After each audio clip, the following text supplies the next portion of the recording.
கட்டு கட்டா புத்தகத்தை சுமக்கவில்லை நானடி, ஆனாலும் தான் கெட்ட வழி போனதில்லை நானடி. வெள்ள மனம் பிள்ள குணம் உள்ள ஆளு நானடி, என்ன பத்தி ஊருக்குள்ளே நீயும் கொஞ்சம் கேளடி. படிப்பு ஒன்னே வாழ்க்கையா, பாசம் வந்து இல்லையா?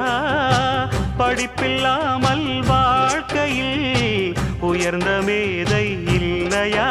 உன்னை கண் போலத்தான் வச்சு காப்பேனடி, அடி உன்னைத்தான் நினைச்சேன் உன்னையே மணப்பேன். நாம் முடிச்ச கிளியே வாசமலர் கொடியே எம் மனசு தவிக்குதடி. நீ கூடு விட்டு வெளியே வந்ததென்ன தனியே தேகம் எங்கும் கொதிக்கு